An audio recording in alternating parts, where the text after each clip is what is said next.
Nilimushi ni naibu katibu mkuu Wizara ya Elimu, Sayansi na Teknolojia, ninayesimamia portfolio ya elimu ya juu, sayansi na teknolojia. Leo nimemwakilisha katibu mkuu kwenye kufungua mkutano huu mkubwa unaojadili mkataba wa kulinda matumizi mbalimbali ya vyanzo vya nyuklia duniani. Na ni mkataba muhimu kwa sababu tunafahamu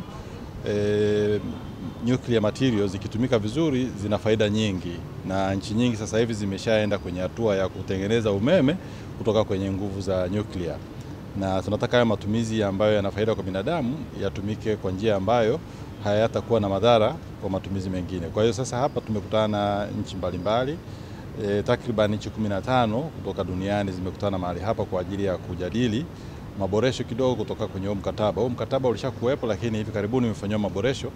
Kwa hiyo kuna kila sababu ya kuongeza uelewa kwa nchi wanachama kuhusiana na maboresho yaliyofanyika kwenye mkataba ili kila nchi iweze kutekeleza yale yaliyo kwenye mkataba.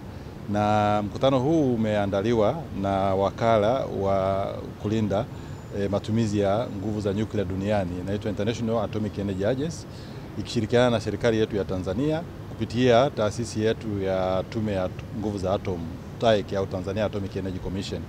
Na hivyo tumepata fursa hiyo ya kuweza kuhost huu mkutano ambapo umekaribisha watu kutoka nchi mbalimbali Afrika na nje ya Afrika.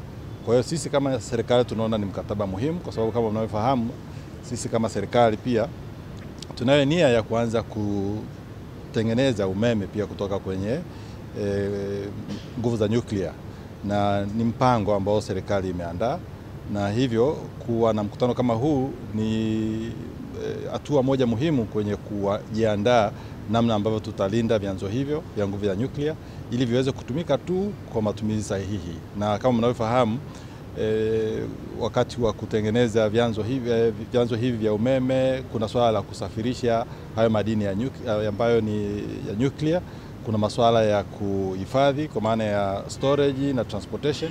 Kuna mambo fulani ambayo yanatakiwa zingatiwe, masharti ambayo yanatakiwa zingatiwe ili madhara yasiweze yakampata binadamu.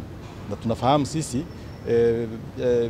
haya madini ya nyuklia au radioactive materials au nuclear materials yana matumizi mbalimbali, hata kwenye ujenzi wa mabarabara zinatumika kwenye kuangalia uimara wa zege. Lakini sasa haya material yanatakiwa yahifadhiwe ipasavyo. Ukienda kuhifadhi ndani inaweza ikaleta madhara kwa binadamu, na tunafahamu madhara makubwa yanayotokana na madini ya nyuklia au atomic nuclear material ni inayosababisha na vitu kama kansa na vitu kama hivyo. Kwa hiyo sisi tunataka tuitumie nuclear material lakini kwa njia ambayo ni sahihi, nchi ifaidike na faida za nuclear material, lakini iepuke pia madhara yanayosababisha na nguvu hizo za nyuklia. Mimi naitwa Najat Kasim Mohamed, ni mkurugenzi mkuu wa Tume ya Nguvu za Atom Tanzania, ambao ndio tumekabidhiwa mambo yote yanayohusu nyuklia kwa Tanzania, kuratibu na kuregulate, kudhibiti matumizi salama. Huu mkataba wa kweli utahusika zaidi na matumizi ya vyanzo vya nyuklia ambavyo kwa sasa hatujaanza, lakini kama alivyosema naibu katibu mkuu ni kwamba serikali ina nia ya kwamba sasa tutatumia na umeme unaotokana na nyuklia kwenye kama vyanzo mbadala, tutaunganisha kwenye gridi yetu ya taifa. Lakini kwa sababu matumizi mabaya ya nyuklia yanaweza kuleta madhara, kwa hiyo hatuwezi tukaenda moja kwa moja tu tukiamua leo siku ya pili tukaanza.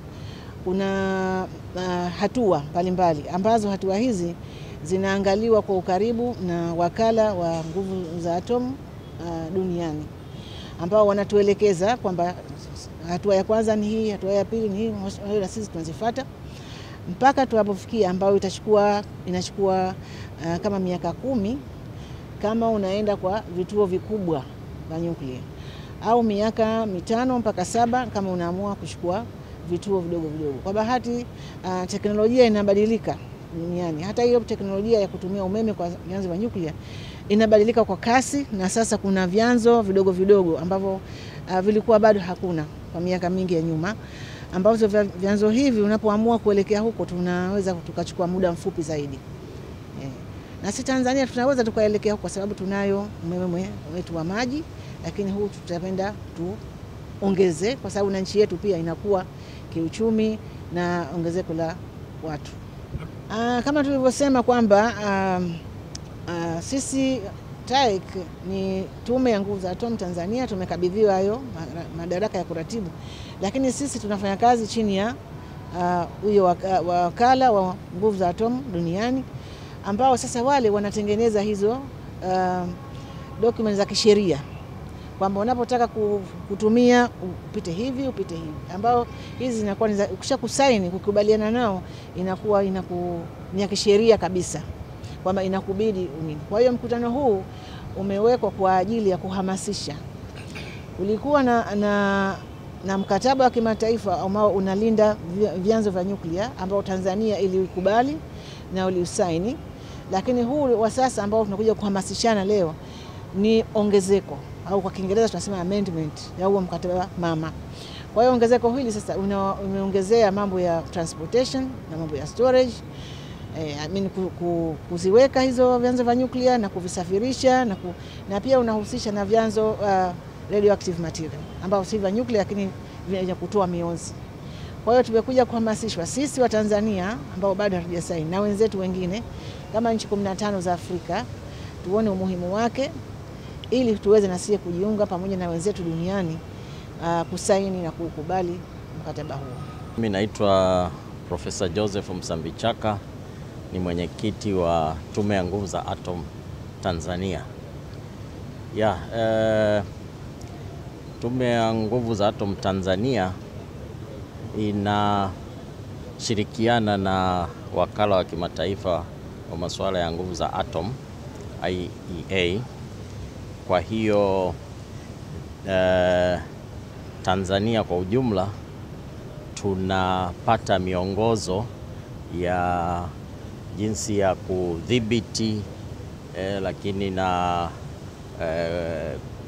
kuhakikisha kwamba matumizi ya nguvu za nyuklia yako salama kutoka kwa wakala huyo. Kwa hiyo sisi kama board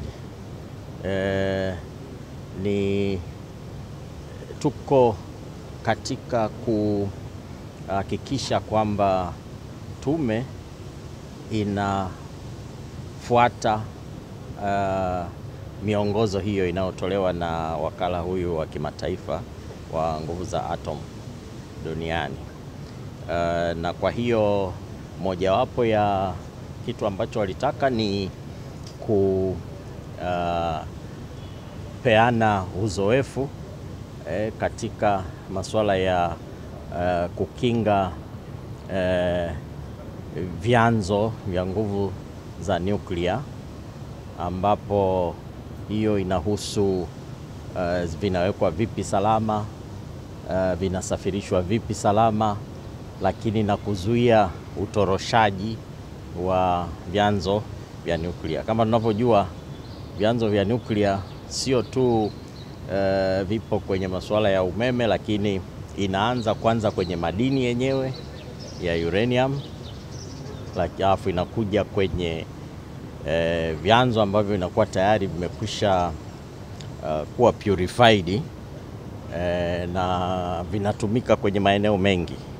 Tunatumia kwenye mahospitali, tunatumia kwenye viwanda, tunatumia kwenye ujenzi wa vitu kama barabara, lakini pia vyanzo hivi vinatumika kwenye vipimo mbalimbali vya maji na kadhalika. Kwa hiyo vyanzo vyote hivi lazima viwe vimeratibiwa